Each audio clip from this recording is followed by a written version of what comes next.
మీరు అనుకున్న మేనిఫెస్టేషన్ అవ్వకపోవడానికి రీజన్స్ ఏంటంటే, point number 1 inconsistency, which means కన్సిస్టెన్సీగా మనం సాధన చేయట్లేదు. వీలైతే చేస్తాను మేనిఫెస్టేషన్, నో, వీలు చేసుకొని మేనిఫెస్టేషన్ చేయాలా.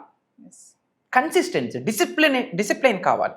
ముఖ్యంగా ఈ 21వ శతాబ్దంలో బిగ్గెస్ట్ ఛాలెంజ్ ఏదైనా ఉంది అంటే, డిసిప్లైన్డ్గా, ఒక స్టాండర్డ్గా, ఎథిక్స్ అండ్ వాల్యూస్తో ఒక లైఫ్ని లీడ్ చేయడమే ఇట్స్ టూ డిఫికల్ట్. సమస్యలకు అలవాటు పడి, ఈఎంఐస్కి, హెడ్ఏక్స్కి అలవాటు పడి, ఈ కంఫర్ట్ జోన్కి అలవాటు పడి, people are not tasting the success. Abundance కొరకు ఆలోచించట్లే. Point number 2 fear. Point number 3 regret is the stepping stone to failure. Failure is the stepping stone to success anta. But I am telling the new statement, regret is the stepping stone to failure. Failure అవ్వడానికి first step ఏంటి? Regret feel అవ్వడం. అయిపోయింది.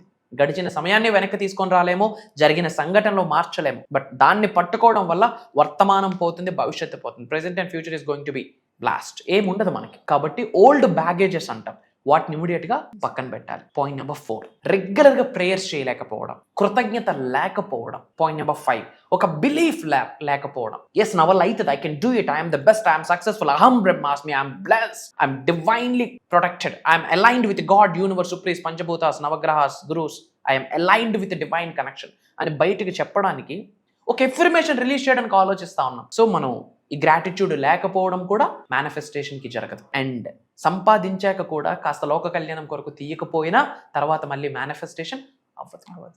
ఇవి blockages. డబ్బు, అనారోగ్యం, ఉద్యోగం, వ్యాపారం, అప్పులతో బాధపడుతున్నారా? అయితే మీకోసమే అహం బ్రహ్మాస్మి సాధన 11 days ఎనర్జీ యాక్టివేషన్ ప్రోగ్రామ్.